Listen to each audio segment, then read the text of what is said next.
Welcome all Niner fans, all NFL fans. What's going on, faithful? What's going on, NFL fans? What's going on? Oh boy, okay. Now to get everything, we're going to be talking about some stuff. You know, it's going to be a growing off season, so I'm going to get that to that in about 30 seconds, and we're going to be talking about a lot of stuff we're going to be talking about. Okay, so we'll be back in about 30 seconds, guys. Right back.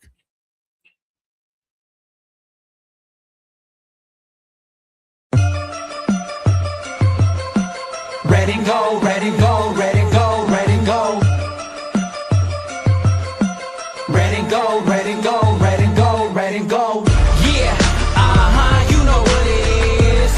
Home of the West Coast offense. Frisco to Stockton, Modesto to Fresno, we get it poppin'. Reppin' my team, when you see me, you know everything. Ready, go, ready, go, ready, go. Go.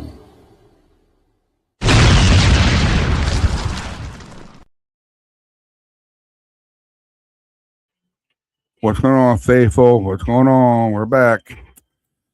And of course, my stream had to mess up on me because it put different stuff on me on here. I had to change some stuff around. Here you go. Much better. All right. Welcome to the Past, Present, Future. And of course, it's sponsored by the Rent-A-Car 24/7. And this is our 2025 49ers season review. And of course, our off-season preview. All right. All I gotta say is about it. It was a great season. It really was. I give hands to this team. If I had to give, if I had to give a grade to this team, I know a lot of people are not going to agree with it, but it's my grade, nobody else's. They can say whatever they want to say. They're their own men. But if they would have got a Super Bowl, then I would have given them A+. But I will give them an A. I will. Because I'm faithful. I'm faithful to the Bay. And I've been faithful for over 40 years. And nobody expected us to make it this far. Put it that way. Out of all the injuries and everything. Out of all the injuries, everything. You know. But you're gonna excuse my daughter in the background. But besides the point, nobody thought we'd make it this far. And I was very surprised we made it this far. So, I mean, yeah, the Seahawks had us. They got us badly. We were in a bad spot, and we were all looking forward to seeing All Pro Fed this week. But hey, it didn't happen. It's all good. I mean, no use saying or no use of crying over spilled milk and everything. You know, you're there to play the game. You get paid for it. Lots of money, put it that way. So, but yeah, it was domination. They gave us a good domination, and we felt it. So, but all Niner fans, we got to pick ourselves up, get ready for the 2026 season. All right, we got to definitely make a splash inside two things. Hopefully, trade and definitely a draft. All right, make splashes. That's what we need to do. All right, so. But I know the guys are going to be waiting for me. I didn't send the links out here because I wanted to get my 2 cents out there real quick to you guys. Like I said, it was a very growing season, big time. I was nervous against the Eagles. I wanted to beat them so bad. I said to the guys, that if we got the number one seed, I would have been happy. We would have been happy. We would have been happy. We would have been playing this week, our first week back in the NFL. And playing against probably the Seahawks, probably most likely, because they're a good team. And the fact that we had to play the wild card, and of course we had to go against the Eagles, we would have been happy if we got the number one seed, yes. But since we didn't get the number one seed, I was happy to beat the Eagles. I'm sorry, guys. I'm on the East Coast. All right, I'm in Jersey. All right. So And we got a lot of Eagles fans around here. A lot of Eagles fans. I hear it every day when I go out. And I'm wearing my Niners stuff. Hear it all the time. But that's how we beat them. But we got our butt handed to us last week. So but it's all right. It's all good. So we're gonna move on into what we call the season review of how 2025 treated us and how we treated it, and go through all that stuff and go to the off season of preview of what we got to do to make our team better, and of course the I can't say it right. I can't even talk right. Revaluation. There you go. Revaluation. I'm saying it too quick. Is what it is. I know. Revaluation. So once we do revaluation to our team, we'll be a lot better. So, all right, guys. I'm gonna send you guys links, and you guys are more than welcome to come on in here. Get it done and over with. Here we go. You're getting the links right now. Now, I apologize for my daughter in the background. She's being a daughter, like she always is. So, send you guys links out. Come on in here. So, boy, that's what I got to deal with right there. Kids, your kids. So, but otherwise than that, waiting for the first guy to come in here. All right. I sent all links out to you guys. All right. If you guys are watching right now, I sent all links out to you guys. Come on in here. All right. And if you guys got questions or concerns or anything about the show or any questions about our season or anything, if you want to jump on the show, the links are inside the comment section right now. Okay. They're in the comments. If you have a problem with it, let me know. And hopefully you get a hold of me somehow and you give me the email, and I'll send you a link to the email of the show. Okay? All right. First man. I'm gonna do this right now, Matt, man. Don't worry. From California. You can follow him at Matt Dennis 9, Matt Dennis 9 on X, Matt Dennis 22 in Instagram, and of course, Niner Matt 16 TikTok. All right. Come on here, Matt, man. Come on here. And plus, he's our sports illustrator. I gave him that name. So, come on here, man. I got you in. What's up? What's up? Now, What's up? The other guy. See if I can do this right now. From Connecticut, of course, from Connecticut. And of course, you can find him at Rich Bonsall. All right. And of course, he's our coach, Richie B. I see your head. Coach Richie B, come on here, brother. Come on here, man. What's up, faithful? How we doing? And of course, the man from California, he's our Dodger fan. Come on here, JG. Come on here, man. Josh Gett. Come on here. Hello. You can find Josh Gett, 1987. Am I correct on that? Yes. Okay, cool. I got it right. Cool. Come on, guys. Come on in here. It's All right. So How we doing, fellas? How you going, guys? we got some sad news. Okay, good. Tom Brody. One of the best. Damn it, Rich! I was trying to build it up. Trying to build it up. A All-Pro Hall of Fame quarterback. I believe he was a Pro Bowler four or five times. He was really one of the only good players we had during the 70s. We had a couple, but he was the best, obviously, of that bunch. Man, the myth, legend, John Brody died at the age of 90. We did have a signing this week. Zach, something, I can't remember his last name, but we signed him off the Rams practice squad or something to a future reserves contract. He is an offensive lineman. I think the numbers were 6'4" and about 325 pounds. So we at least have another big body for the offensive line. I believe he's a swingman, so he can play tackle and guard. So we have started the process of at least adding bodies to our beleaguered offensive line. And hopefully he's a guy that we can put at Trent's spot, or we can put him at the guard spot as a starter, hopefully next year.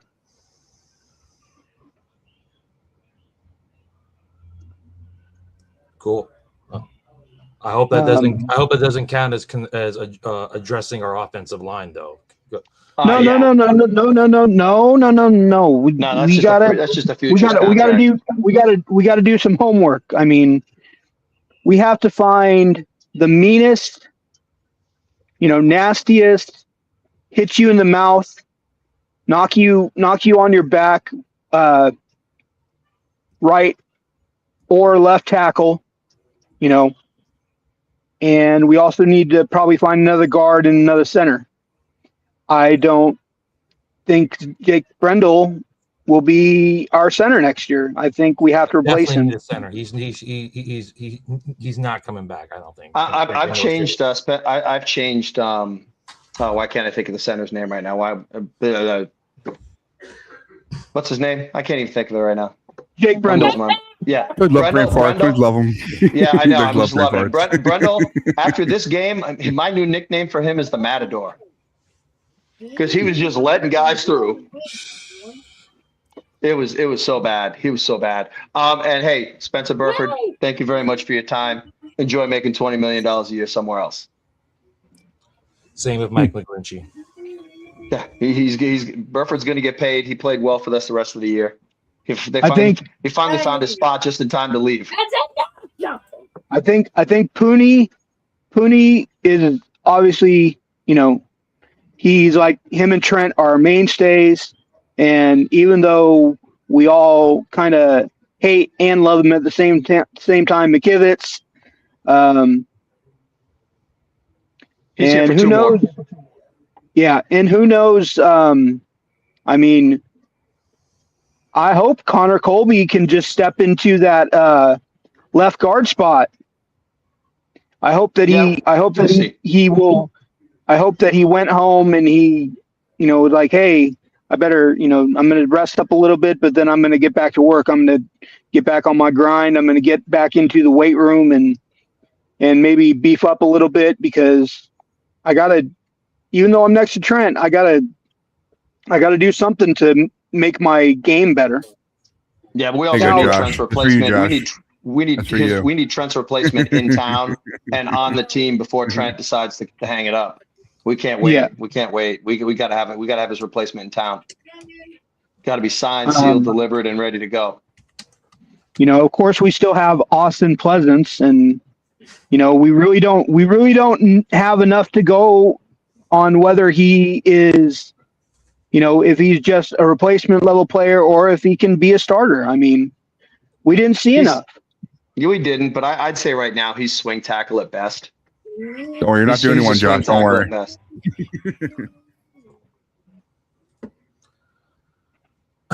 Well, having seen that beat down in person, and that's not the first time that we've seen the offensive line break down in the playoffs, and we've been on this topic for 4 years now.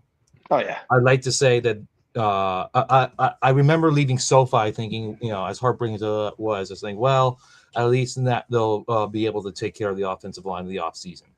That offseason, they didn't, and then Purdy got his arm bent backwards 1 year later. They still didn't address it. They left Chris Jones unguarded basically in the Super Bowl. Did nothing about it. Last year, the whole team fell apart. Still didn't do anything about it. And Saturday was Saturday. That's basically all you can say. That was a beatdown. That's an old-fashioned ass kicking. Ass kicking. That game was over in the first quarter. After Kyle ran that college option on 4th and 1, the game was over. And and I mean, there are a lot of things you can point at, but the offensive line to me, like watching Seattle's front four just dominate that whole game, that just said to me, you know what? There's a lot of holes that we have to fill, and there are a lot of things we have to do. But if they do not address the offensive line, which they've needed to do for 4 years now, it's not going to matter. It's not going to matter. You got to start looking. I know Trent said he's going to be back. You got to start looking for his replacement. We have to have a new center, period. You have to have a new center. You got to have a new left guard, and you're probably going to have a new right tackle. Unfortunately, our draft pick is at 27, and it's hard to imagine that there's going to be a difference maker at 27. I know this is a heavily laden draft for offensive linemen, but at 27, you're usually not getting a difference maker or a guy who's going up on your ring of honor. So I kind of want him to take best player available at 27, whether that's an offensive lineman, whether that's a wide receiver, whether that's a safety, or whether it's a tight end. Or a linebacker. Or another defensive tackle. Yeah. Yeah. I mean, that's maybe a guy that's a little undersized, somebody that's about 290 that we could put him at one of the end spots if we have to. If we have to, but I feel like we have enough of those guys. We have enough of the undersized guys, man. We need more hogs. Sorry, we need hogs. Yeah. Hogs and guys on the edge. Somebody about 6'3", 6'4", 330. 330. Yeah. You know, we need one more tree stump. Yep. We got one with CJ West. We need another one. But also, you know, Josh, just to kind of pile on what you were talking about. Also, our wide receivers in that game, there wasn't one guy that got open. Nope. After Tonjes went down, Tonjes was the only guy that got open in that game. Right. And then hurt his foot and was out for the rest of the game. It was, I mean, what do you have? 6 grabs, 5 grabs for 60 yards? Even before then, no one was getting open. I mean, Ricky Pearsall shouldn't even been out there. Out there. Right. Yeah. Ricky couldn't get any separation whatsoever. JJ was getting smothered. It was rough, man. Yeah. It was rough. I don't know if you guys rewatched that game at all. Yeah, I slogged through it. I didn't need to, but it's like I saw it all. It was like, Witherspoon completely took out JJ. He was not letting him do anything on him. Purdy wisely didn't even attempt to try Witherspoon. So, but we definitely have to upgrade this wide receiver room. The fact we need at least two, and JJ's not one of them. The fact that they got this far with this group of receivers is frankly remarkable. Yep. But you can't run this back. I mean, you need to have somebody on the team in the wide receiver. I mean, I had initially, like you, Rich, listed Demarcus Robinson as a cut candidate. Now I think you have to keep him, you know, to have somebody in that room. I would like to see AJ Brown. I don't want another head case here. Yeah, exactly. We don't need that. We don't need that guy. What they have, but after what we just went through with Ayuk, do you really need another head case? I've been one of the many people adamant to add Alec Pierce. I know he's probably going to want number one wide receiver money. I think you got to throw it at him because obviously you need bodies. 2, I actually think he could really pop in Shanahan's system. I think he's the type of guy that if you plug him in at 1 or 2, I think he can pop. So I think he's what we were hoping Ricky would be. I think that's pretty much. I think he is the epitome and what I think Kyle and the group saw. They were like, Pearsall's that guy. That's who he should be. He hasn't been yet, but I think he's like, that's who he should be. We still need 2 more guys. So we need, I mean, I like having that third down slogger that catches the ball, but we can't pay him. I'm not paying $20 million a year for a freaking third receiver who just slow as molasses. I just can't do it. Then who you bringing Good luck for him. But then who are you bringing in? Then who are you bringing in? Guys that are sub 4.5 and can catch.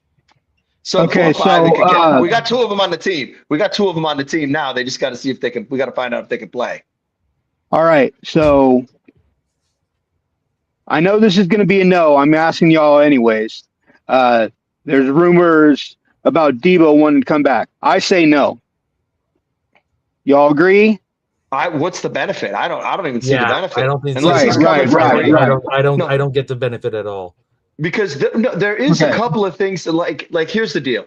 If we turned Christian into what Debo used to do, because Christian could do all that stuff. He could do the sweeps and not have him play tailback as much, and have him do the jet sweeps and line him up in the slot and do all those kind of little things.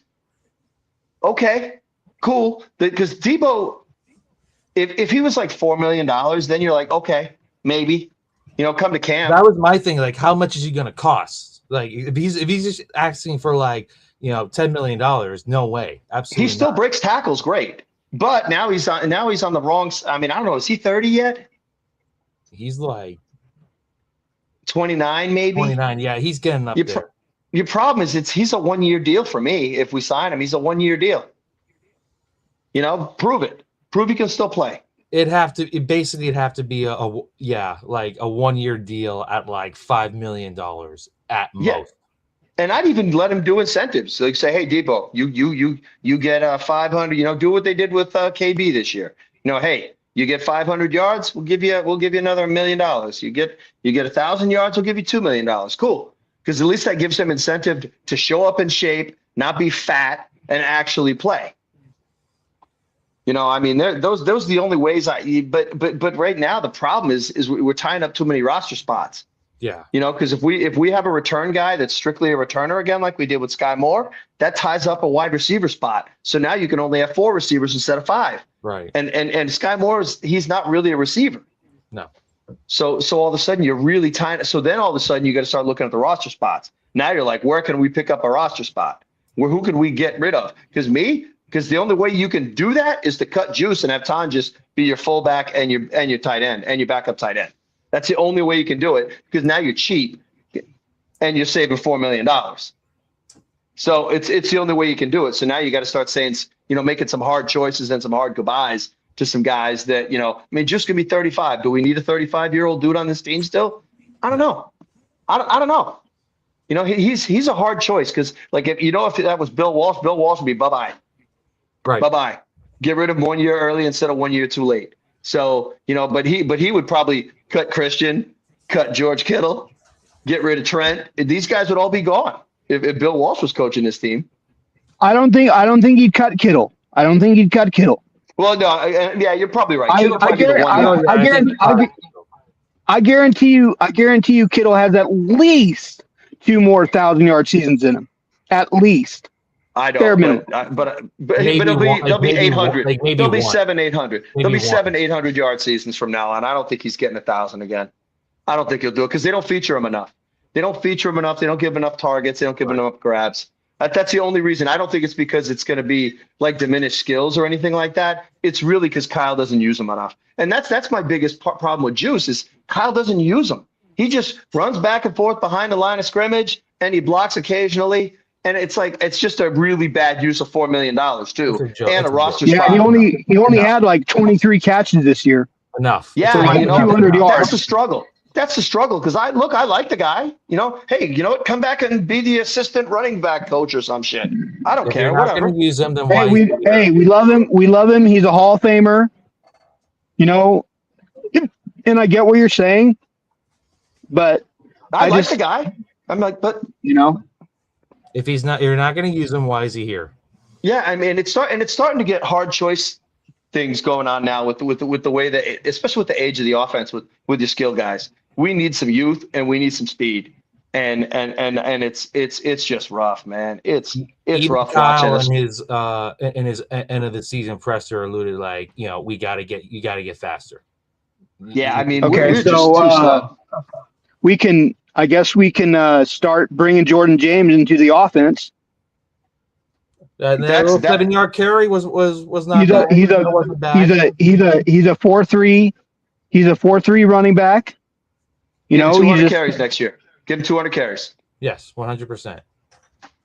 You know, And we only run CMC like, 100 times and throw more passes to him. How about that? yeah. Yeah. Because look, he had 450 touches. I'm telling you right now, I don't think Christian McCaffrey's healthy all the way through the season next year. He's just not going to be. The history that goes into guys that have done what he just did is not good for the following season. No. Especially for guys turning 30. Think about what happened to Saquon. I was about to say, Saquon's only like Saquon 27. And Saquon's only 27. And I'd say they're comparable athletically.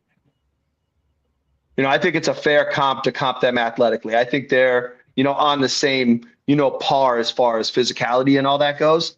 And to think about what Christian did this year, dude, man, I didn't think it would happen. I mean, look, salute to you, Christian McCaffrey, because holy crap, dude, you made it through that season after Kyle basically just treated you like a dump truck in the woods.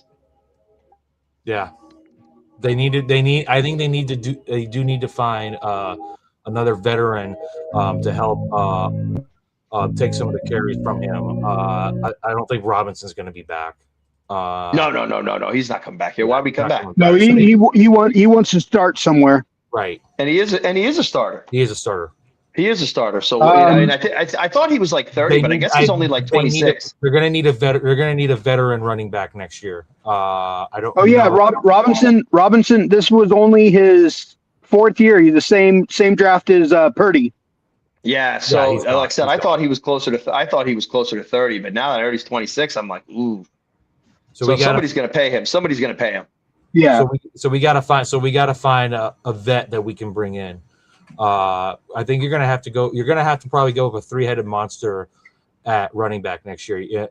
Christian, a much diminished Christian, Jordan James, hopefully, getting about 200 touches next season. And then, who's that vet? I hope it's not Garendo. I'll just say that. I hope it's not Garendo. Garendo needs to go. No, I think Garendo's gone. Yeah, Garendo's out. So we got Garendo's got to go. Ryan, do you have the list of all of the 49ers pending free agents? Is that something you can throw up on there? Because we could run down that board real quick and decide. We got 18. Yeah, I know on that list there was only like 3 of them that I'd even keep. Right. Eddie Pinero Dinero. Eddie for sure. I think it was me. I think for me it was like Eddie, and then maybe Kendricks if we could sign him cheap, and I forget who the other one. There was one more. Maybe it was Kevin Givens. No, I think I'd rather have Elliott than Givens if you asked me. And I don't really love it. I don't love either one, but if I had to pick one, I'd probably take Elliott over Givens. But yeah, okay, he's looking it up. But there was only I think 3 guys out of the whole bunch. The rest of them, I'm like, go. Kendricks, I just like because he played so solid at the end, and I'm just like I want Kendricks around as a starter / insurance policy, right. Whether or not if we decide that Winters isn't the way to go, because he kind of really fell off at the end of the year. Yeah. I think D Winters is a free agent too. I think we still have him for another year. Maybe you're right, but I thought we still had him for another year. And look, I'd love to have Kendricks around just because he's a veteran and he played well. He played well. I think he'd do well for us for one more year. I mean, what's he, 13-year veteran now? Yeah. So he's 30, and I think, he's 33. I don't know if Bethune has another year or 2. I think he has one more. I think he has one more. Okay. He's a backup though. He's not a starter. Yeah. And I like him. He's a tackling machine. Can't cover a lick. Can tackle like crazy. Can't cover a lick. It's good. I mean, he's like I said, tackling machine. But he's not going to see the field once Fred's back, unless Fred gets hurt again. That's just the truth. He won't even get spot duty because Fred's not going to come off the field. Right. But I'd love to have. I mean, Kendricks, man, he was just solid. And Wallow. I hope we figure out a way to keep Wallow around because he was solid, man. Special teamer and a solid backup. Solid backup. I mean, we plucked him off somebody's practice squad. Denver. Yeah, he's good, man. You know, obviously, especially maybe we're hyping that up a little bit just because of how bad we had things this year. But entering the 2026 offseason, the 49ers have massive list of impending free agents, including the key offensive playmakers and defensive depth pieces. Top potential departures include. Hold on one second. Let me scroll down here. Wide receiver Javon Jennings, JJ, KB, Kendrick Bourne, offensive lineman Ben Barch, Ben Burford, along with Ed Roger, Yutu Gross Montos, YGM, and defensive tackle Jordan Elliott and Kevin Givens. That's all. Yeah, so JJ by Bourne by Gross Montos by. Yeah, Spencer Burford's the only one. If we could sign Spencer Burford for like the same contract we did that we did McKivitz at, I'm in. 3 years, 45. Heck yeah, let's do it. Sign him up, and then just draft some guys. Because Burford played well at the end of the year. I mean, I didn't really, and I think continuity is good sometimes. Lines get better when they play together more, and I feel like we may be able to get something out of those guys if we actually lined them up for 16, 17 games. Because Trent played the most games he's played this year. Trent played the most games that he's played in a while. He only missed one game. It's pretty amazing. He missed only one game, and he's pushing. Yeah, since the first year we got him. Yeah. I mean, I don't think he's ever played a full season. And this one that he played every game but one. Yeah. I got no problem with it. But Burford, I thought Burford was solid. I mean, at the end of the year, I mean, was he good? No. What I loved upgrade? Yes. He's better than last year. I'll give him that. Yeah. Last year he was a complete disaster. There's more here, guys. I got more here. What's he in? What's his? This was his fourth year, right? I think so. Yeah, his first year he played a little. Then he split duty at right guard with Feliciano, and then was that last year that he did that split with Feliciano? Or Feliciano not play? I think 2 years ago might have been that. Feliciano. And then we drafted Pooney. Yeah, then we drafted Pooney. And they tried to make him the swing tackle, and now he's a guard. Right. They tried to make him a tackle, but he's a guard. Yeah, Sky Moore was the other wide receiver. Sky Moore. Yeah, so Sky Moore. Look, Sky Moore.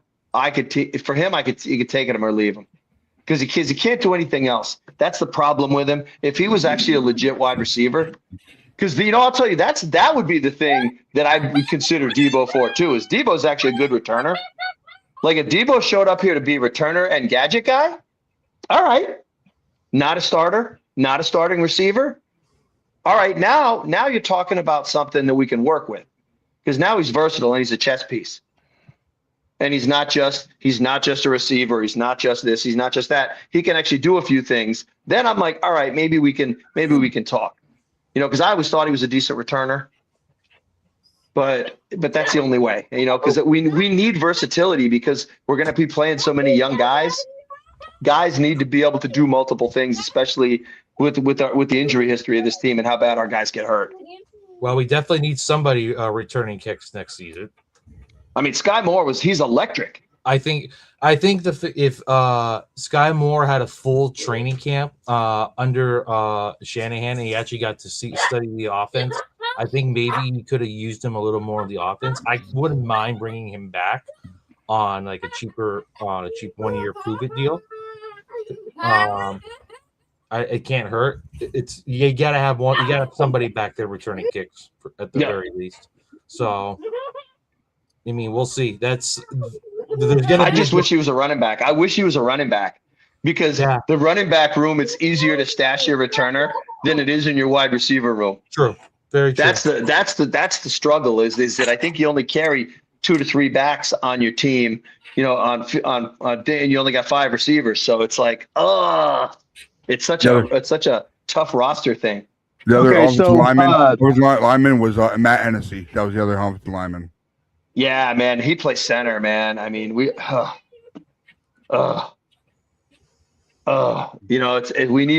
guy that can play center. I mean, I didn't mean to cut you off with that, man. Just want to let you know. No, it's okay. Okay, so let's just say we don't keep Jawan. Okay. So we got Ricky and Jordan Watkins, Cowing. and Cowing, and Junior Bergen is a return man. He's a practice squatter though. He's never going to make this team. I don't think. Maybe he's a practice squatter in my mind. And I think between Cowing and Watkins, it's going to be one of them. It's not going to be both of them. One of them's going to rise at the top. The other one's going to be gone. I mean, I don't know. What do you guys think about that? Probably going to be Watkins. I think so yeah, too. I think Watkins. I think Watkins would definitely be the number 2 receiver, especially if we need a legit number one. We need a legit number one because Ricky's not number one. We've seen nothing from Cowing just that he should even be given a look. Yeah. Yeah, it's so rough, man. It's so rough when you're looking at the receivers. I mean, and then just like I said, rewatching that game and seeing how not one of our guys could get open, not one of our receivers. It's bad when your backup tight end is the only guy who can get open. And it's like and that game badly emphasized how much faster we need to get. Legit, those guys they made us look like we were walking in slow motion, and they were in fast forward. Yep. Okay. That was just a molly. Oh, wow. Yeah. Yeah. And they were also saying that we should trade my guy Renardo. The only reason you do is if you feel he's not a scheme fit. We got to figure out who the next DC is going to be. Because right now, I'm telling you right now, I'm going to call it right now. If Gus Bradley is our defensive coordinator, we're going 7-10 next year. I'm sorry, we're going 7-10. If Gus Bradley's our DC, because it's just going to be bad news, man. If Gus Bradley is our defensive coordinator next season, it's officially the beginning of the end of the Shanahan Lynch era. Yeah, I could totally yes. That means they're sweeping house. Yeah, the house is getting cleaned out. Yeah, I mean, come on. I mean, right now, if I thought the Buffalo Bills would give us 2 number ones for Kyle, I'd take it. I'm not sure I'd reject that. Yeah, I'm not sure I'd reject that either. If Buffalo Bills would take, like I said, to get 2 first-round picks for Kyle, get a second-round pick for Mac Jones. Do it. Yeah, let's go. Linebacker other is Luke Gifford, Taron Jackson, and punter Thomas Morstead and Eddie Dinero. Yeah. Gifford. Gifford's I think we got to keep Morstead.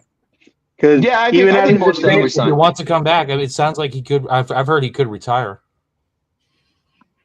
He might hang it up. Punts, by the way, were starting to get really bad at the end of the season. He was running out of gas. Yeah, that was a big problem. He was running out of gas.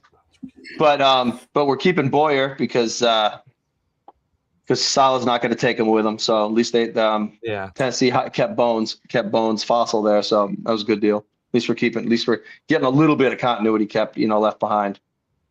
But Ryan, is there somebody in the chat there? Or is that just I saw the little one sitting down there in the chat thing.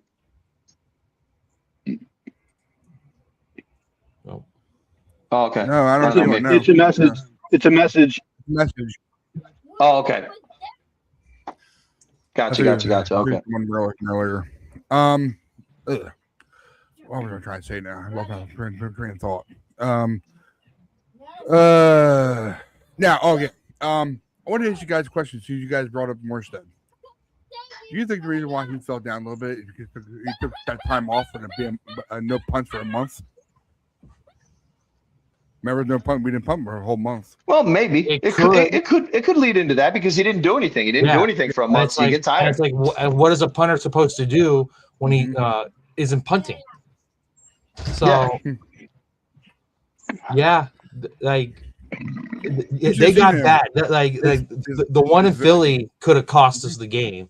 There was one in Seattle that didn't really travel very far. So I can't answer that. I think Morstead's good. You just if this is a situation where we're in the playoffs next year, and he shanks one, against either the Seahawks or the Rams, that could come back to haunt us because you give a team good field position more times than not, a good offense too.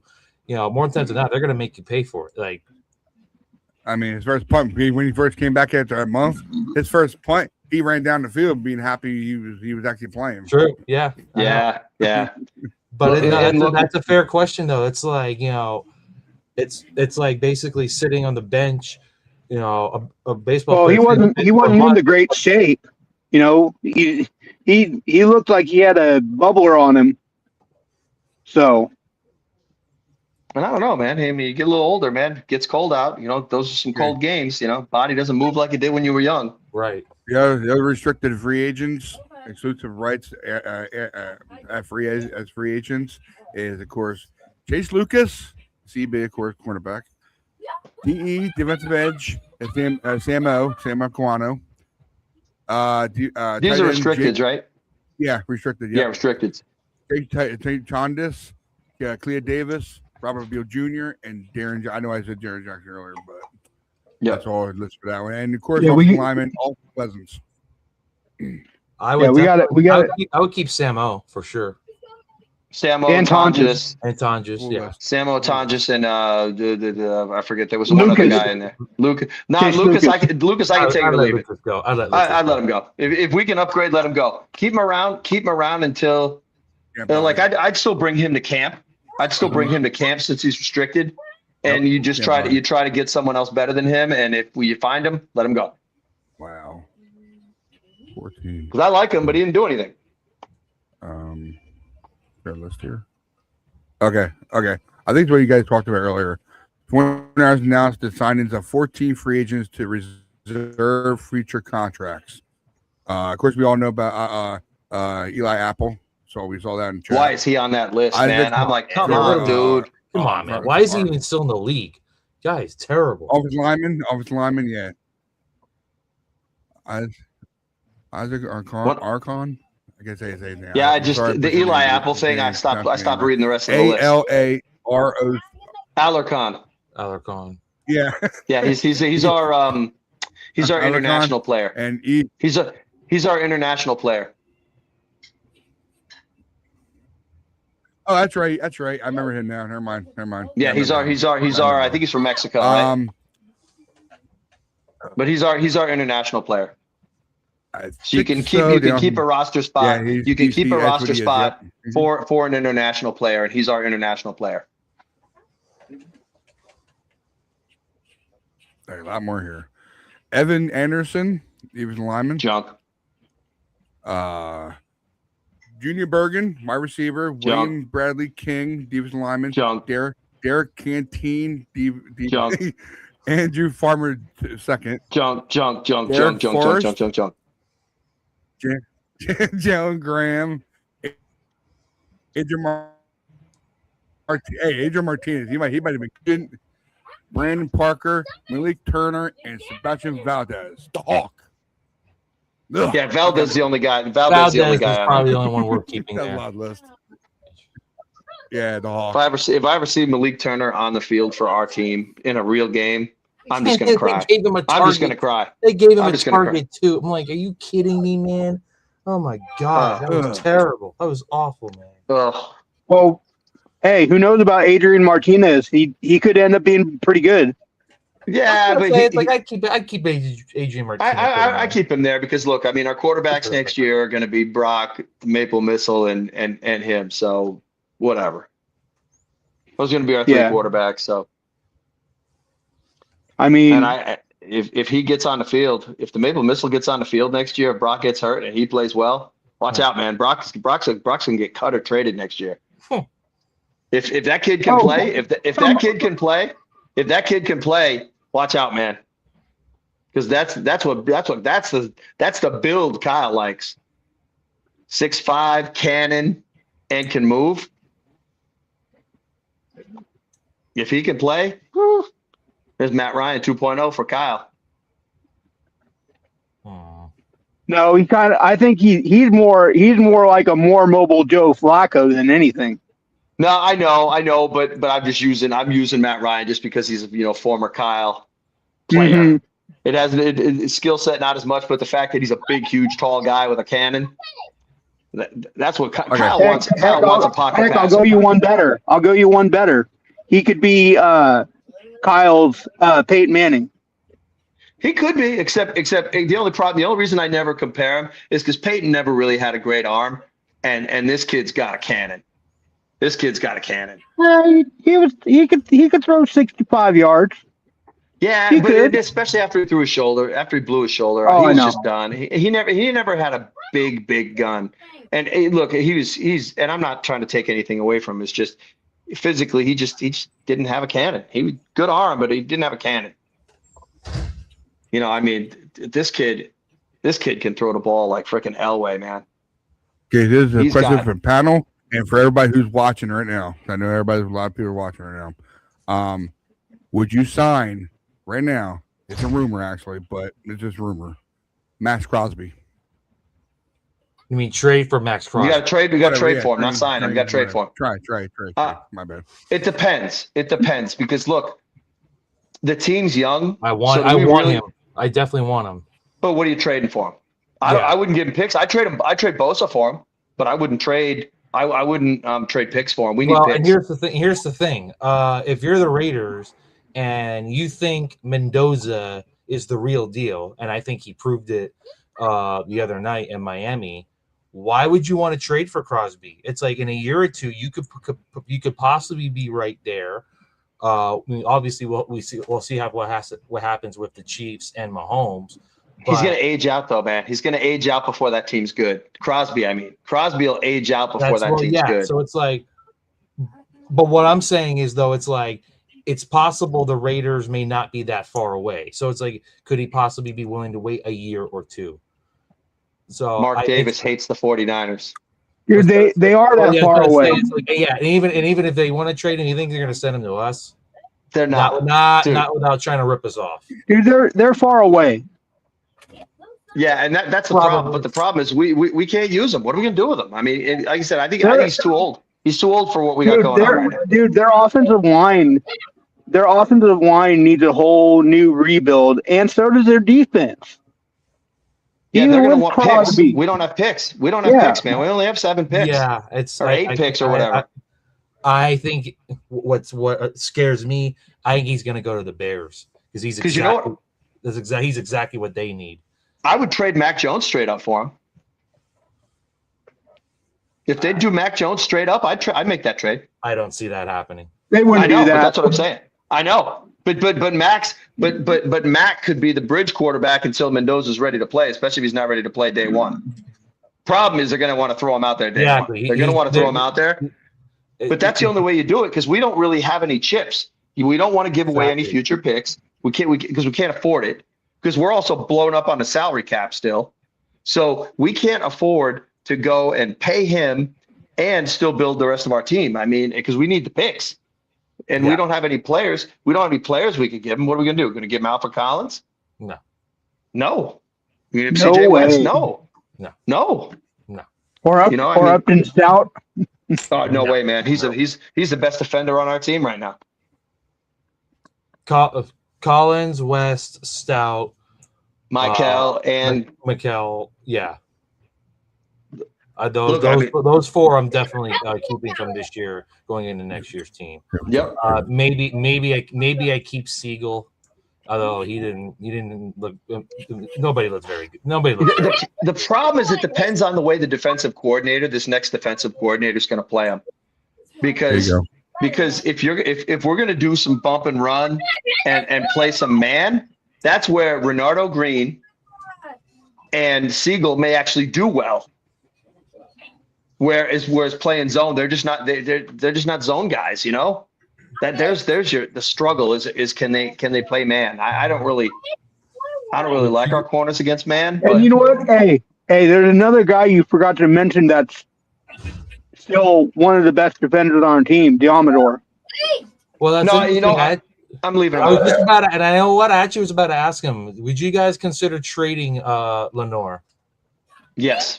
Yeah, I would too. No, he's not a number one. He's not a number one corner. If we get a number one corner If we get a number one corner that's a press man corner who can cover, you got no problem keeping Demo. Demo's not a number one. And he's a slot corner. Number one? He's not a slot. He's a slot corner. He's not an outside corner. He's playing out of position. And he's not a shutdown corner. And he's not a shutdown corner. He's not a shutdown corner. I like him. He's good. Don't get me wrong. I'm not trying to be. It's just like he's not as good as Charvarius Ward. Charvarius Ward is a number one. No, dude. No. Dude, yes, he's better than Ward. No. I'm not the biggest Ward fan, but no, I'm taking Ward over Lenore in a heartbeat. Every day and twice on Sunday. You guys are tripping. Nah, dude. What did Lenore can't do play. that Lenore's a slot corner that stood out? What did he do this season that stood out? No, they didn't go at him. Teams didn't go at him this year for the first half of the season. They didn't because they respected him, and then at the end of the year they went at him. Yeah, he played well. He still played well. He was talking about it's like give me JSN, like that won't happen on me. And guess what? He did nothing on. He beat him up. He beat him up. Come on. He is. I would move off from him.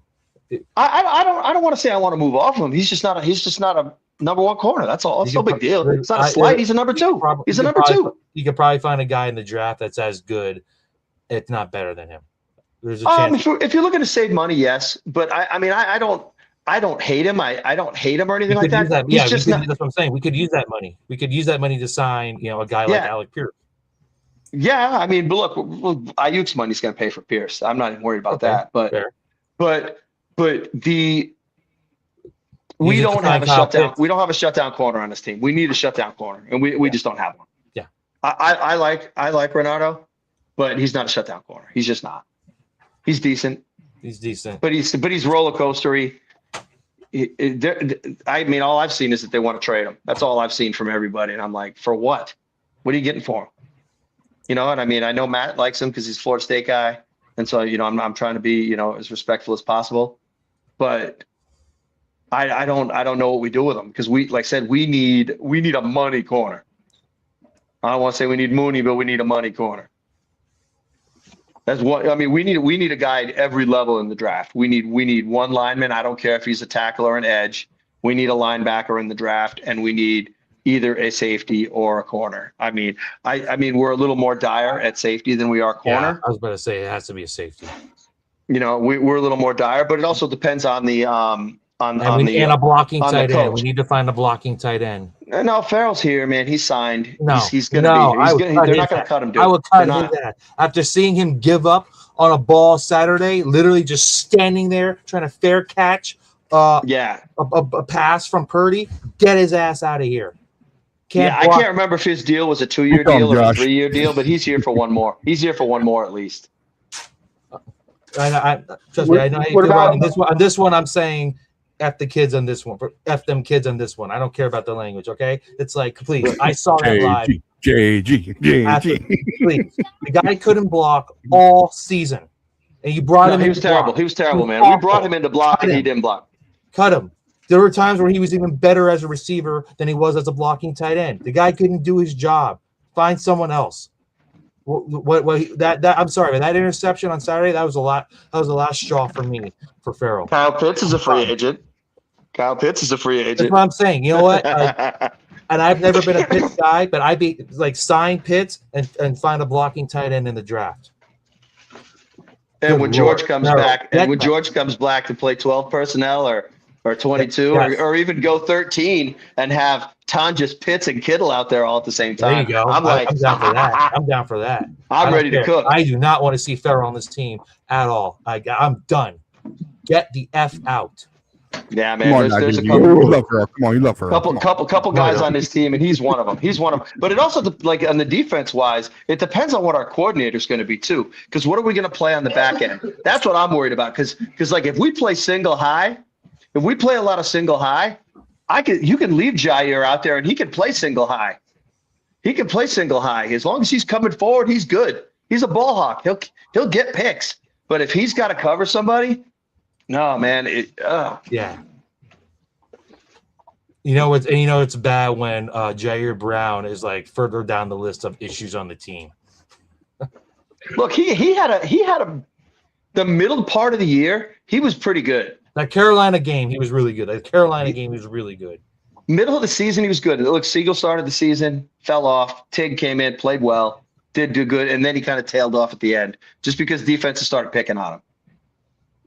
But I mean, this last game when they pulled Renardo and Luter went in the game and they immediately threw a touchdown on him. That was brutal, dude. I was freaking out. Get out. I was screaming I was screaming in my mind at the TV. I'm like, oh God, they're gonna go right at Luter. As soon as he went in, I saw him lined up, and I go, oh God, they're gonna go right to him. They're gonna go, and then I see Luter trailing as whatever his name is catching the touchdown. I'm like, no. Why is Luter still here, man? Oh, that was so rough. And then the next series on special teams. That's probably the reason why. Yeah. Then the next series, Luter came up and tried to play press man on the guy, and the guy stepped out, cut right in front of him, caught the ball, and caught like 9 more yards. I'm like, get Luter out of the game, man. Get him out of the game. God. It was rough, dude. It was rough. Oh my goodness. Oh, at least you guys didn't waste money going up there and being there. That was no, dude. It wasn't a waste, man. It wasn't a waste. Dude. You got the experience. You got the experience. It was. It was just like, man. It's like I thought. How bad were those Hawks fans? Were they flipping you off and all that? Honestly, they were good. They were good. It's just they're annoying. That stupid Hawk. I know. Stand that chant, man. It is so annoying. No, but they're good. They're honestly, for the most part, they're good. They were cool with me. So they weren't like. There were a few that said Niners suck. F the 49ers. I saw a few. There were a few of those. Did you ever bring up the ring count? Did you like, hey, no, you guys only got one? Nah, they've had one more recent than us. It's like they've won a Super Bowl more recently than the Niners have. So that doesn't matter.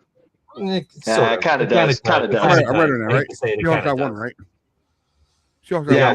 With Russ. They should have had two. They should have had two, but they had one. Yeah, Pete Carroll lost his mind. Yeah, but dude, when you have one in 30 years, and they have more recently, it's tough. Yeah, I don't go. Yeah, I don't go there. It'll be 33 years next year, guys. 33 years, faithful. And I still say the Rams one they don't. Next one's at SoFi. Next one's at SoFi. Look, man, I don't know. I can't say anything because I think McVay's freaking one of the best coaches in the NFL. So I'd rather. I'll tell you what. I'd rather see the Rams win than the Seahawks. I want neither one of them winning in our house. I agree. In our stadium, we can win at their stadium next year. That's what I'm saying. That's fine. I'm willing to take that deal. I just. I like Stafford. It's like I kind of want to see him get potentially this last one. No. He retires. He retires if he gets this one. He doesn't deserve it. Hey, did you see that Jimmy G stat? See that Jimmy G stat that he's gone to 7? Yeah, I did. Yeah, 7. NFC Championship games as a player because being a backup, a couple times for the Patriots, a couple times for the Rams, and now once with us. I think it's hilarious, and twice with us. Excuse me, but yeah, it's pretty amazing. Hilarious. He didn't win Super Bowl at all. He won him because our quarterback won him for him, but that's hey, Jimmy G's a free agent this offseason too, man. When you want to bring him in as backup? No, thank you. No, thank you. No, because he still wants semi-starter money. Yeah, I think he's making $10 million this year for the Rams. I think the Rams might pay him one more time. That's way too much. If Stafford comes back one more time, I think they pay Jimmy one more time. Good for Jimmy, man. Think about that, man. That's the best job in the NFL. That's the best job in the NFL. Hey, $10 million a year to go. Right. Hey, so he's made almost $300 million, bro. Good for him. $300 million. Oof, man. $300 million and banging porn stars. That's quite the life. How's it going? No kids. He's like Jimmy G. That's funny. That's funny. Hey, look. Regardless of how it, his career is gone, you still can't say he's had a bad career. No. Oh, no. Dude, he played well for us, man. I can't complain about Jimmy. And anybody that I mean, the dude criticizes Jimmy playing for us, I'm like, what are you, fourth round pick by the Patriots? I think he was third. I think he was third. Either somewhere between the second and fourth round. Fourth, I think fourth. I think it might have been Eastern something. Let me check. I'll check. Eastern Illinois. That's right. Eastern Illinois. Okay. Tony Romo. Yeah, because he busted up. Didn't he break a bunch of Tony Romo's records? Yeah. Come on. And who else? Was the coach of the Broncos? I think was the quarterback. Oh, Sean Payton. Sean Payton. Yes, he was. Yeah. And Jimmy broke all their records. He was a 2014 second round pick. I'm sorry, 62nd round. Second round, 62nd round pick. Here you go. Sorry. Well, regardless, he's had a pretty good career. Yeah. Patriots. Yeah, minus his Raiders experience, and that was just because it was the Raiders.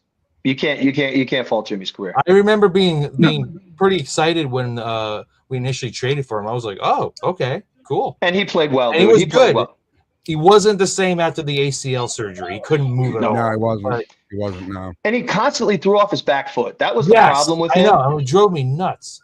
Because he actually has a good arm. He has a really good arm. It's just when you're always throwing off your back foot, there's no oomph in the ball. That's why he threw so many goddamn picks. Hey, 19, he had a real good year. Like no swearing. Oh God. He should have gotten more MVP consideration that year. Look, he was good, man. And anybody who sits there and does all the Jimmy G was sucked and this, I'm like, dude, I don't know what you're watching, but whatever. We won a lot of football games. He did not suck. We won a lot of football games with that dude as our quarterback. So I don't care. I don't want to hear it. He's a top 10 49er quarterback.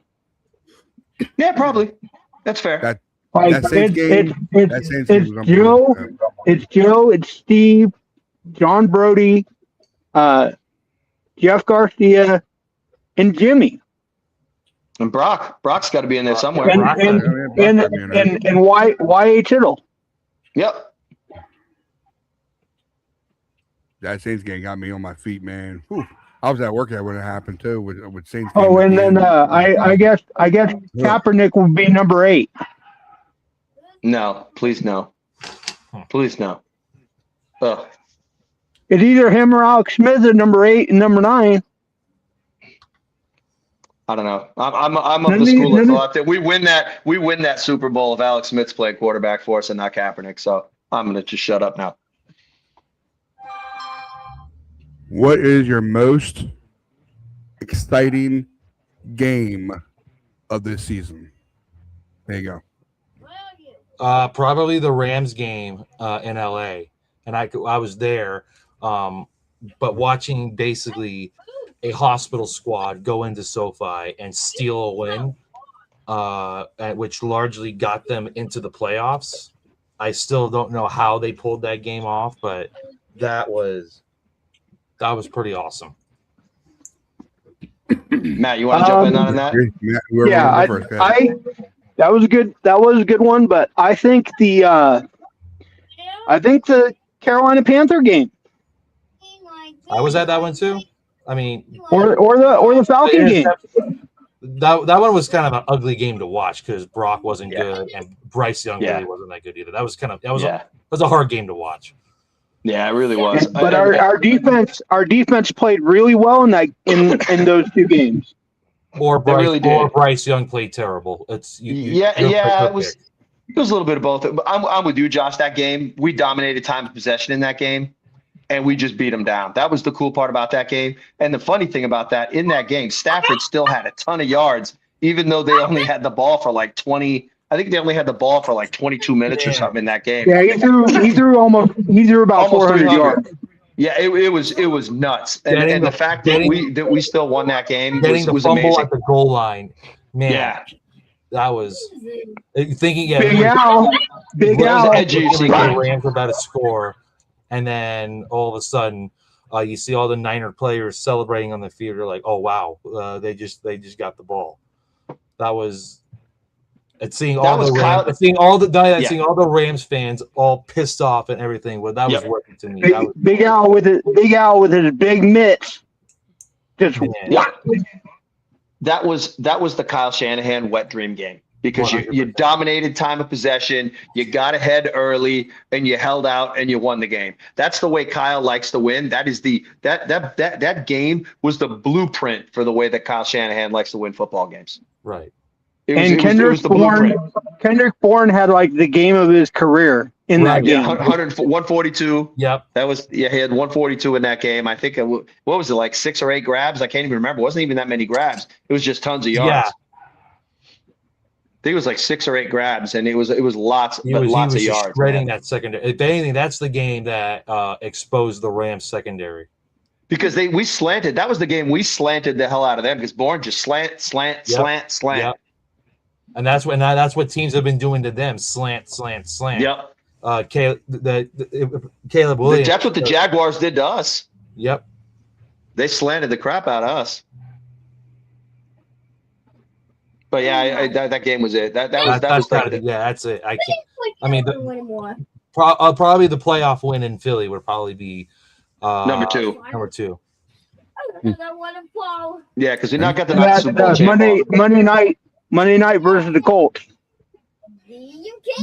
That was an important game. That was. That was good. Yeah, good. It was good. Yeah. I never felt scared during that game, though. You know what I mean? Yeah. I wasn't on the edge of my seat. That Rams game, I was on the edge of my seat the whole game. You know, it was like because the whole time, even though we were dominating time possession, Stafford would get the ball back and fly down the field and score, and it was like, yeah. You know, you're on edge. I think our best offensive performance, even though Colts game was great, our best offensive performance was the Cardinal game at Arizona. Yeah, man. Yeah. We were blowing them out. You know, they scored a couple late. They scored a few late points. Jump touchdowns. That might have been the game that got Jonathan Gannon fired. Yeah, that was because that was when Jacoby Brissett threw left for like 400 on us, right? 450 or something like that. Yeah. Yeah, but Jacoby threw for a ton of yards on us when we still held out. It didn't matter. Like we were dominating their defense. And there was nothing. We were up like 30, 35 to something going into the fourth quarter. 35 to 7, I think. They were running on us, and then they just stopped running. They were gashing us, and then they stopped running, and then Jacoby started throwing the ball. And I'm like, didn't they stop running because James Conner got hurt that game? I think so. Yeah, early, right? Like second quarter. Because but they didn't give it to anybody else, and then Jacoby's just not back there. Whoa. Well, their other running back is terrible. Yeah. Okay, so not an attractive job for whoever takes it. I mean, I thought Salah was going to take that job, so I'm glad he didn't. Good for him. Yeah, good for him. I'm a little surprised he took the tight end job without McDaniel coming with him, but I think Tennessee's a better spot for him than Arizona. Yeah, but the Titans are terrible. Like they have a decent defense. It's weird. It's weird he took that job. It's very strange, especially with no bona fide offensive coordinator to help Cam Ward out. Yeah, but think about it. You're going to a team that has a quarterback. He's unproven still, but he's a quarterback. You drafted one, and you got $100 million in cap space, and they gave him a 5-year deal. That's because you don't take that for any less than a 5-year deal if you're going to be the coach there. Because you've only got 3 to get it right. Right. So you might as well take the other 2 years and take some time off and go spend time with your when he took kids. it, I assumed McDaniel was coming with him, so that's why it was a little surprising when I saw McDaniel go to the Chargers. I heard Daboll might be his offensive coordinator if he doesn't get the Bills job. That could be. If Daboll's the OC there, I think they do all right. I think they do all right. That works. I think they do all right. That works. I'm not trying to flip the script or anything. 'Cause I want to go back to this where we're talking about. I know I got a few more things to say something about that, about the season and everything. But what do you guys think about the course departure? Not departure, but Robert Saleh going to Tennessee for being our coach. Now, good for him. Good for him. Bad for us. Better get this. Good for him. But good luck to you because if you don't get this, you don't do well in this one, you're not going to get a third job. Yeah, it's your last chance, Robert. Good luck. Yeah, I hope you do something with it. I hope you do something with it. I hope you lose to us every time, but I hope you do well the rest of the time. Like I say, if they don't win like first 5 or 6 games in a row, I think Robert Sala's not going to fire to that. That's what I'm No. None of the first No. He'll get 3 seasons. Yeah. He'll get 3 seasons. It's not that's not but that is not a stable franchise. So it's not exactly to say that's completely out of the question, but no, that would be a record. Yeah, but Vrabel was there for a long time, and Vrabel's a good coach. And they fired him, and look how that's working out for him. Well, yeah, but Vrabel had enough time to make it happen. They gave him enough rope. They gave him enough rope to make it happen. Lost Matt, man. Look, I mean, the Bills let McDermott go, and actually, if you look at his tenure versus Kyle's, other than the fact that we were in the show a couple of times, not really that much different. Right. I got you, Matt, man. Hold on.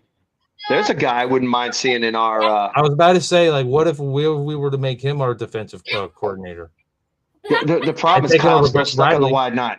Yeah, but Kyle's so stuck in that whole wide 9 thing. I mean, I don't know. I mean, McDermott, is he a 4-3 guy at least? Is he at least a 4-3 guy? I never looked at his defense to see if he's a 3-4 or 4-3 guy. I take him over Gus Bradley. That's all I know. I would too. Who was it again? The McDermott, the coach from the Bills, who got fired. Oh God. Okay. I can't remember if he's a 4-3 guy or not. If he's a 4-3 guy, why not? If he's a 3-4 guy, no. I don't think he wants to be a DC though. I know, and I think he might get the Cardinals job. I think that was what ended up happening with him. He could. He might get that Cardinals job because I know Dayball interviewed for the Bills job. Phillip Rivers interviewed for that job today for some reason. I'm like, why? Why would you do that? Why would you take a guy that's never been a head coach in the NFL and get him out there? And it's no slight to Phillip Rivers. I'm sure he's got a great football mind. I mean, God, he played quarterback in the NFL. He coaches it in high school. But dude, that's not the NFL, dude. No. I'm sorry. You don't bring that guy in to coach because that team is like right here right now. You can't bring a rookie coach in there who's never coached in the NFL and think you're going to get something that when that team is ready to peak. Make him the quarterback coach or make him the OC. Yeah, something. Right. But like I said, if Dayball, I think Dayball's getting that job. But if he doesn't, he'll be the OC in Tennessee, which I think would be a really good hire for Saleh. That'd be a really good hire. That would be, yeah. He needs a bona fide play caller to help develop Cam Ward. He's white Eric the enemy.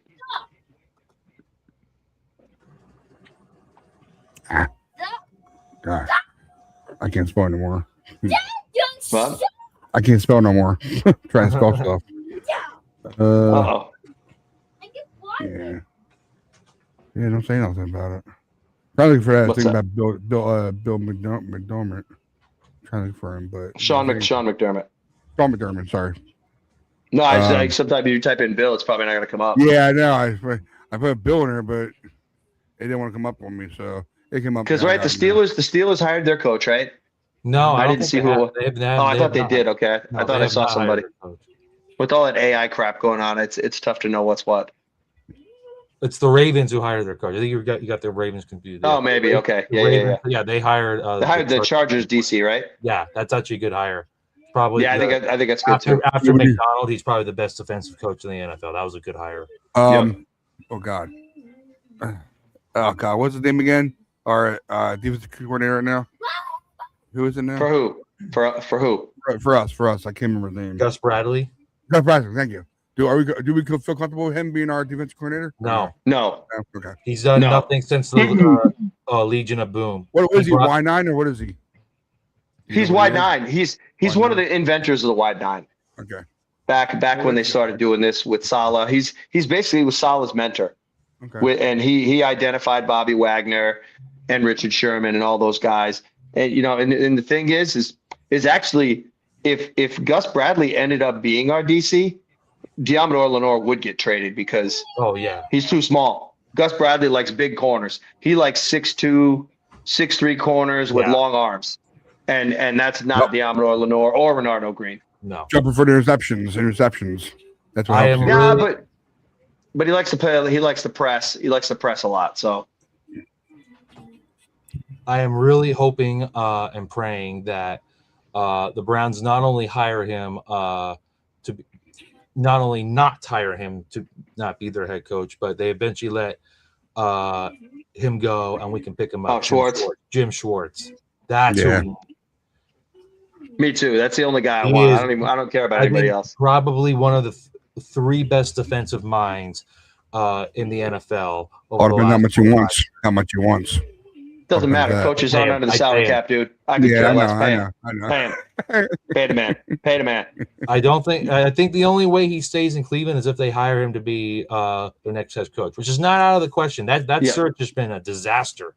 Supposedly they want to hire a younger offensive guy and keep Schwartz so that Schwartz can stabilize the defense. Plus, I guess Myles Garrett really likes Schwartz. So that's the other problem is you got to keep Myles Garrett happy. But Schwartz, Schwartz is if he doesn't get that head coaching job, he's not going to want to stay there. He's going to get me the hell out of here, dude. I'm sorry, but no. So I think that's the real issue in Cleveland right now is do we appease Myles Garrett and keep Schwartz, or do we hire a coach and deal with the fact that Schwartz is going to want out of town? Okay, so I know Josh said he picked the Rams. I want to go back to everything we were talking about. What's your second game, Josh? You pick a second game, did you?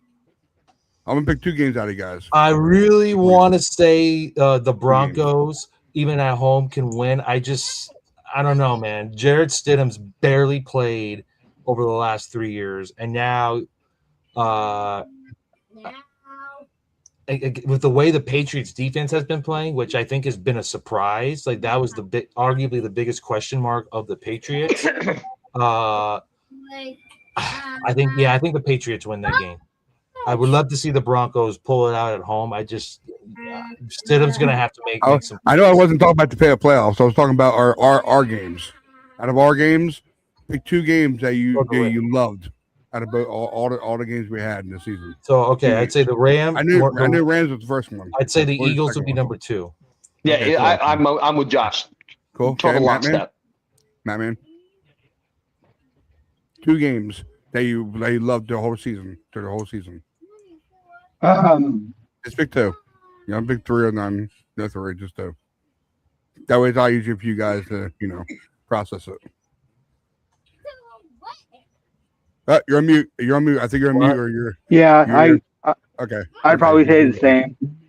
Okay. Cool. You're good. Then Josh, me, I'd probably say the same. Both, Rams and the Philly game. I had said the Eagles game myself.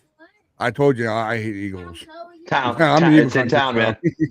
I'm in Eagle country, so I had to say Eagles at all games, and I enjoyed it very much in the wild card. I did. What was your least favorite game at all of them? Just one. The last one. The last one for sure. I figured because that popped the bubble. Like the rest of the team filled the balloon up. 2 losses to the Seahawks were frankly, yeah. But this whole year, the balloon was filling and feeling good, and all the vibes were good. And then that last game, pop. Yep.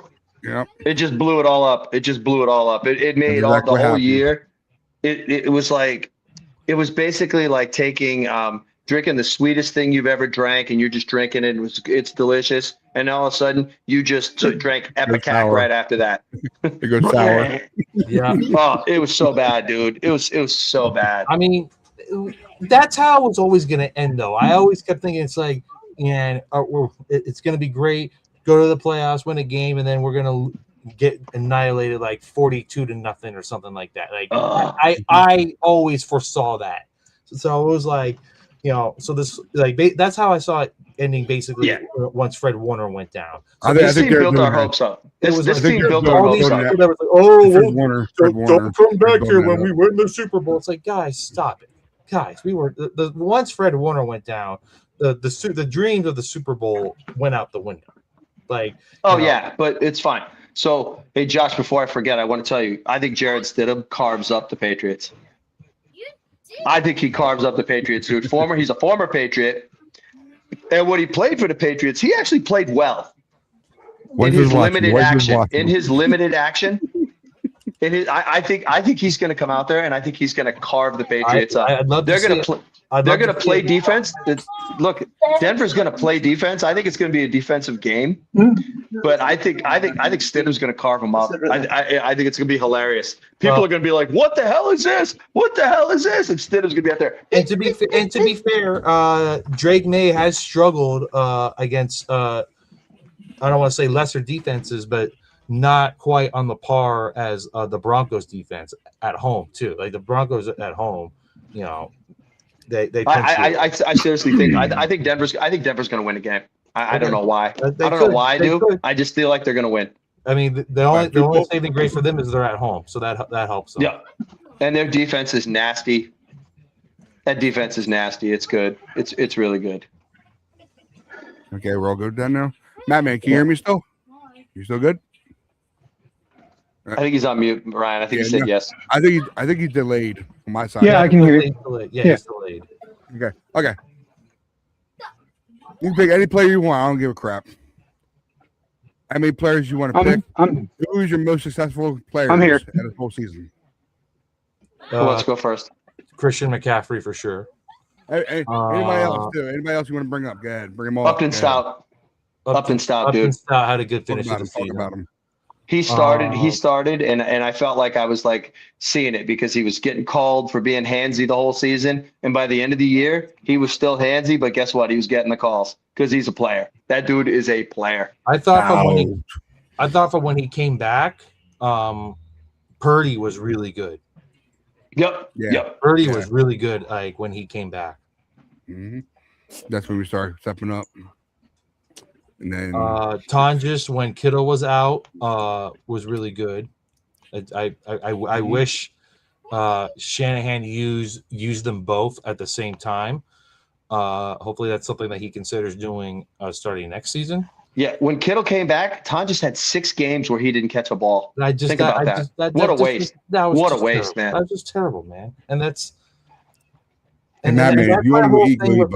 my whole thing about thinking, okay, well, you know, wait until next year when we get healthy and when we get better players. Like, okay, so it's then Kyle Shanahan going to start changing what he does? Because Kyle needs to change. If we're going to win a Super Bowl under Kyle, he's going to have to start doing things differently. You know, he's going to have to start running personnel that he's never run before. He's going to have to stop, you know, I don't even know how to say it, but like, you know, stop getting scared against good defenses. You know, I don't know. Josh, I'm going to bring this up during that last game. I thought Kyle lost his cool when Kyle blew the game. Yeah, Kyle lost his cool when he was on the sideline yelling at Green and stuff like that, and he was not paying attention to the game. And that's a problem. That was one thing. That was the only time I've ever seen like Kyle on the sideline with lost his cool, and his head was not in the game. His head was not in the game, and you can't be a head coach like that. And that was something that really bothered me. Two things can be true. Kyle Shanahan had a great coaching season. I don't think there's any dispute about that. Mm-hmm. It's also true that in big games he falls apart and he gets into his own head, and he loses his cool and he loses his focus, and he kind of forgets where he is. And that latter part has to change if the Niners want to win a Super Bowl under his watch. Mm-hmm. 100. I agree with that. Preach. I'm very skeptical. JG. Do it. I'm very skeptical as to whether or not the Niners are ever going to win a Super Bowl under Kyle Shanahan. I want them to, but you know, at some point, confident. You got to start calling a spade for what it is, a spade. Yeah, I agree with you. I'm not confident. I feel like it's run its course at this point. I'm hopeful. I'm still hopeful, and it's my team. He had a great season without question. But it's like, you know, people are asking, well, why wouldn't you consider him for Coach of the Year? It's like, I'm not going to reward a guy for clearing out the house when he's the reason the house caught fire in the first place. Maybe he's not an arsonist, but he did things that allowed the house to catch fire. No, and I won't do that because I'm not going to do that. So Coach of the Year to me is a regular season award. It's not a playoff award. It's separate. Based on the regular season, Kyle, you can throw Kyle into that mix. Okay, that's a regular season award. But it's a regular season award. But I'm not quite talking about playoffs because of like until we get information that this substation is the reason behind all these injuries. All these injuries are happening under his watch. And is there something he's doing? Are they not conditioning right? Are they not stretching? Something. It's like so. Preach it, bro. Preach it. I see something that suggests that this substation is the reason behind all these injuries. I don't think it is, but I don't know enough about electricity to completely dispute it. That happened under your watch. So when I say, well, you know, it's not it's a regular season award. Half the team was dead basically by week 5. Yeah. And, hey, did you see D-Love on with Bussin' with the Boys talking about that? I'm sorry, Delaney Walker. No, I did not. He was on Bussin' with the Boys talking about that when he was on the team way back when that station was there. But he could feel the buzzing in his ears while he was at practice coming off that thing. Interesting. Okay. Yeah, maybe I there threw is it out something there. to it. I don't know. I don't know enough about electricity or I don't either. I just thought it was interesting. Or however you said it, electromagnetic waves to completely dispute such a thing. But I don't know, man. It's just like all these injuries that take place year after year. I got to go to the head coach. So, you know, again, good for you for getting all the people out of the house, but you're partly the reason why the building caught fire to begin with. Yeah. I forget who I was listening to today, and they were joking about it because they were like, "Look, go to the team that has the least amount of injuries in the NFL and just poach all their guys. Go, I will give you 25% more than you make right now to come be our strength and conditioning guy, and to just go to all of them and poach people until you get the right people." And then half the team still gets hurt next year. Probably. Oh my goodness, man. Only if Kyle's girl is here to talk about Kyle. I love to hear where's that. Denise today? I know. I'm trying to get hold of her so she's. All right, guys. Have a good Matt man. Real quick. Favorite players of the season. See you guys later. Hear me? All right. Have a good weekend. I go anyway. Okay. I go. Okay. Don't worry about it, man. Okay, man. Okay, go. Yeah. Yeah, Matt. Yeah, man. Never. Yeah, probably. Yeah. I'm trying to get him on there, but he probably go anyway. Oh, good. Look, there's a lot of guys to be excited about this year. You know, I mean, Michael until he got hurt was coming on. Alpha Collins, CJ West. You know, Upton Stout was just a stud. They should be better defensively next year. It's hard to imagine them getting worse. Now, how much better can they get? It depends on who's running the unit. The depth, yeah, I agree with that, but the depth it should be good too. If the injuries are just a little less than this year, just alignment. I mean, I'm excited to see the fact that we can throw Bosa and Michael in there, that we can have combinations so that Keon White is in there with Michael and stuff like that. All these guys, you know, that I like the mix of guys we have right now. And then maybe we don't use Huff as much, and then he's probably more effective, so he's not playing every single snap. Yeah, and I think he's got a big cap number for this year, which I think they'll just renegotiate it and maybe make it a 2-year deal or something like that. I think he has like a $16 million cap hit coming up for this year. So I think they're going to have to renegotiate that and get it fixed. But I think he wants to be around, and I hope he does, because I hope they keep him, because I think there's, like you're saying, like if they use him situationally, 30 snaps a game, you're gonna see a totally different guy.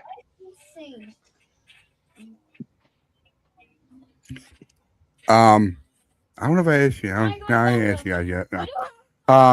Least favorite player. The whole season. Brandon Ayuk. I was waiting for that. I waiting for BA. I really was. No, he wasn't actually a player this year, so I know that's the toughest part about it. Player. I said non-player. There you go. Let me see if I can think of somebody else who. Luke Farrell. 1, 2, 3, maybe 4, maybe 5 people. He's a good. No, because there's not really that many that. Okay. Like, look, all the guys that played this year, there's nobody that you were like, oh my God, why are you on this team? At least I didn't feel like that. I mean, Luter, especially after everybody got hurt. I did that with Luter's not a starter. I mean, that's a tough part. He shouldn't be here. He's a special teamer. Man, Oh no. I can't think anybody that I was just like, oh, why are you on this team? The Ayuk thing was bad. I was mad at for a while. Green was getting picked on for a while, and he was ticking me off. Okay, this might help. I mean, this might help. I think D was the most disappointing for me this year. He got worse and worse. I will give you a game. Take a game out of the whole season that you hated so much with their player that was treating you so bad. It was D. It was D. He had a rough second half of the season. He started off okay, and I think that's why I want Kendricks back so much. Is I'd really like to see Kendricks either A, push D and D wins, or Kendrick wins a job and D's just a backup or gone. Because I don't know that he's a long-term starter for us. I don't think he's good enough. DJ, you still thinking there? You still thinking? It's hard, huh? I can't figure it might be hard. They're all good. He's the only one. And I mean, I really didn't like what's the other corner's name too? Gifford. I thought Gifford. I would say, it's for me. The one obvious to me is Farrell. Like Farrell. He did not do what he was supposed to do, and then just seeing him just try to fair catch a pass from Brock Purdy in the middle of the field and not even attempt to fight for it. That was knock it down. At least knock it down for me. That was a joke.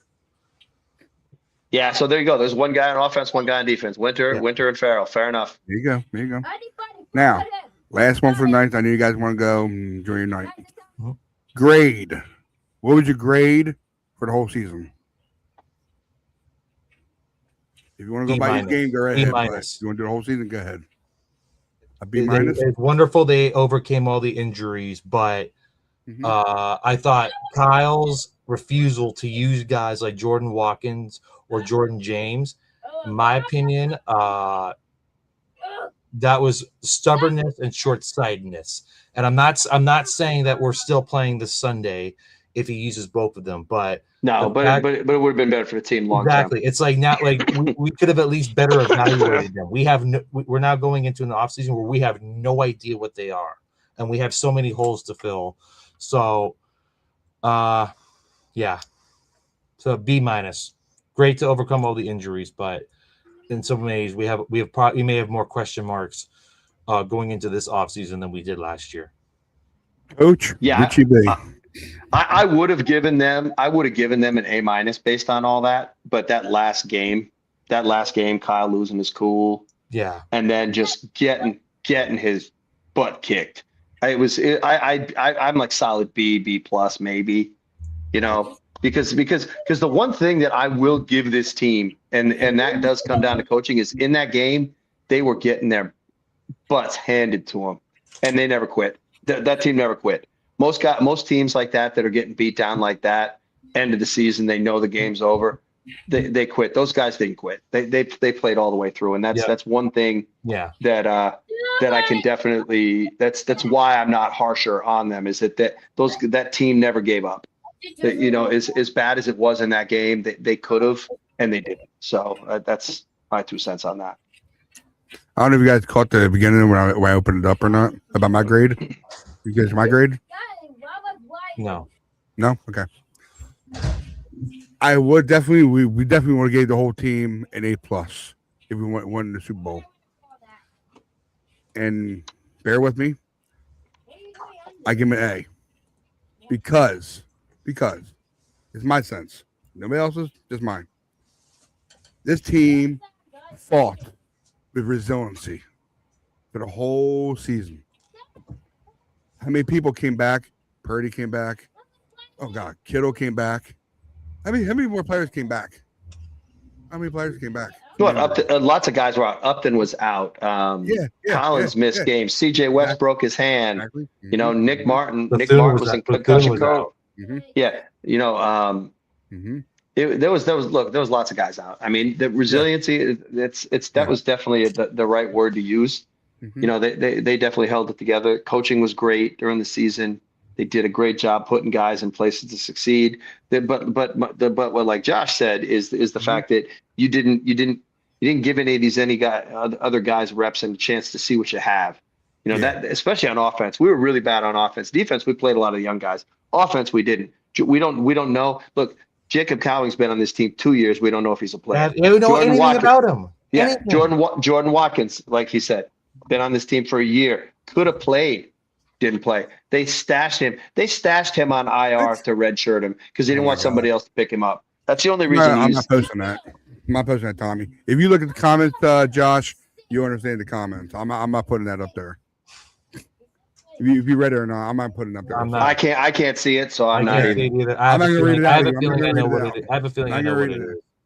I don't even worry. It's something about your hat. That's the only thing I'm worried about. I mean, I'm saying. Oh, Tommy? Yeah, Tommy Bomb. Yep. Oh boy. Talking about his hat. So I'm not gonna worry about putting it up there. So whatever. Yeah, I give him an A because of resiliency. This team was unbelievable for the whole season. I couldn't believe it. All the injuries we had. If we would have given that team a Super Bowl, it would have been great. But hey, they overachieved. They overachieved on my picks. Yeah, they way overachieved. You know, that's the way I look at it. I mean, look, everybody. I don't know where you had them, but look, I had them 11-6, winning one game in the playoffs and getting bounced. So they did one. That was about where I was at too. So they were one game better than I thought, and they got bounced in the second round like I thought they would. So it's tough to. I'll put that one up. No matter what, I'll put that one up. That's fine. Your FC Seattle sure can. Tom, are you going to wear that down to Levi's? Oh boy, trolling Tommy. Oh, Tommy. But so yeah, I mean that's the way I feel about it. I mean, what did you have? What did you have at the beginning of the season, Ryan? 17-0. Every year, man. That's how I am. I'm a homer. I don't care. I love my Niners. So, one of these years, it'll probably be after I'm dead. Probably it happens. Who knows? Oh, I hope it's not that long. Hey, man, you never know. You never know. Any given Sunday, like you always say. So that's all I got for you guys tonight. You guys are good. All right. All good. You have a great show, guys. Thank you so much for coming on here. Thank you very much. Appreciate your no problem. Thanks for having us. Thank you, Rich. Thank you, Matt. Josh, good talking with you, man.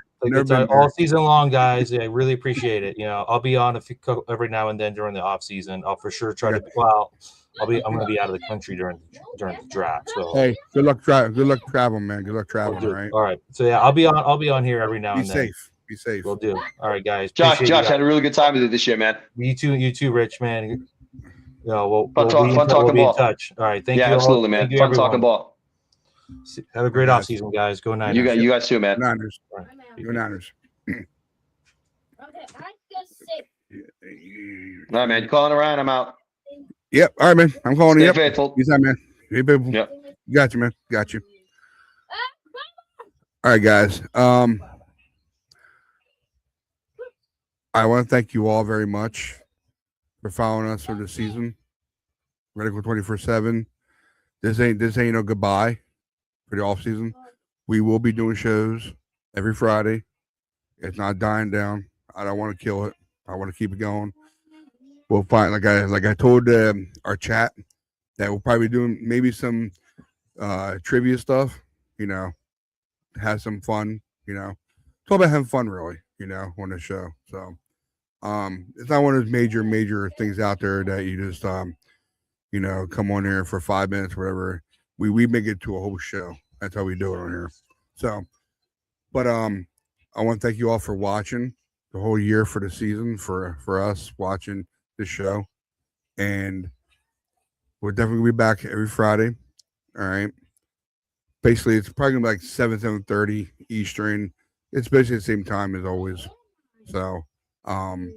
Whatever time slot you're at, 6:30 Central, and was it 4:30? Yeah, 4:30, 3 hours behind, so 4:30 Pacific. So, I had talked to Jake, and he said he wasn't feeling good, a couple days ago, and he said he'll let me know today, but he had to call in and work, so I know he couldn't make it at all. So I told him don't worry about it. I want him to stay home so he can get better again. You know. I care about his health more than anything. All you guys. So, but we will definitely be back next week and get this show going still. And don't care if it's maybe, I don't care how long it's going to be, 5-10 minutes, whatever. Don't matter as long as we show our faces on here, and we just keep going. I don't want to put a stop to this, baby. So, all right. And of course, I'm going to plug my wife's show, Monday and Tuesday nights, MM in a Box. All right. Basically, we start going live between like 9-10 o'clock Eastern at nighttime, PM, and so we'll be going live again on Monday. All right. I know we're supposed to get a real bad snowstorm coming on the Eastern Coast, so we're probably gonna be snowed in for them 2 days, and I'm probably gonna do some plowing myself. Get our car out of this, and I think my wife's back to work again. So if that's the fact, like I said, we'll be back next Friday. We're keeping the baby going. All right. Whatever we talk about, don't matter. We don't have to talk about any more seasons or anything. The season's over. This was no matter what, your season review of the 49ers, and of course a preview. Of course, we'll be talking a lot more because I'm sure a lot of stuff will be going on for next month or so. But a lot of news and everything will be going on. So of course, Tommy Bomb has to make fun of me, my wife's show. I'm not putting up there. Oh God, Tommy Bomb, I tell you, Mr. Troller. But yeah, definitely want to shout out to the guys. Thank you guys for coming in here. You know what I'm talking about. I'm definitely gonna plug out the guys real quick. C-Man, Craig Bahamas, aka GM, your GMGD. I know he hasn't been around for the whole season, but he is still around. He just works real hard, keeps family going, gets money going for himself, financial situations. So, but I know he'll be back on the show after he figures out his time wise stuff, that kind of thing.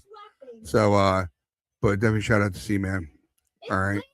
Of course, the Matt Man, our Sports Illustrator, Matt Dance 9, and of course, I know I said in the beginning, and I wrote it down that way I have it from now on. So you catch Matt Dennis 9, of course, on X, and then of course Matt Dennis 22 on Instagram, and Niner Matt 16 on TikTok. All right, that's where you can find him at. All right, and of course, yours truly, Jake, and he is your host of the NNS, Niner News segment. And I know he hasn't done it in a while, but he'll be back until he says, he told me personally. So you can find him at Super Beast 86. All right. Or True Jake. And of course, Richie B at Rich Bonsall, aka Coach Richie B. I gave him that name. I'm gonna keep that game. Keep that game going for him. I like that. Coach Richie B. So I can rewrite that anyway. I can rewrite that for him. But here you go. I put this on there next to him. I gotta put that on that one. Coach Richie B. All right. And of course, Tommy Bomb's in troll of the comments like always. But Tommy Huxley, you can find him on follow him on Facebook. All right. He's not really hard to find, really. JG, Josh Gitt. You find him at Josh Gitt 1987. He's our Dodger fan. So I don't know what else to call him except for Dodger fan. But I know he's a big Dodger fan, like my wife is. She's a big Dodger fan also. Plus a Boston Red Sox fan. That's where she's from. And definitely want to shout out. I know I asked her if she wanted to come on here and talk about Kyle. But Denise Granger 11, that's where you find her on Twitter. Find Denise at. Please smash the like, subscribe button, turn on notifications. So, like I said, we ain't going anywhere. I'm sure these guys will be coming in here every week, just talk some ball, talk whatever we want to talk about. And I definitely want to give a shout out to you guys for watching this whole season. All right. So, but if that's the facts, and we were live on YouTube, Facebook, and X, and Twitter. All right. So that's all I got for you guys. Let me see here. Who else we got? We have one more time for one more comment. Yeah, I know. Time Bomb says Instagram is more active. Yeah, I know it is. Time Bomb. I know. But that's what I got for you guys. So like I said, please hit the like, subscribe button, turn on notifications. So when we're live, you'll know. But give them a shout out to you guys. We love yous. We're back next week. We'll see you when we see you. Like I always say, peace out. Keep the faith and never lose hope, guys. We're out of here. Peace out.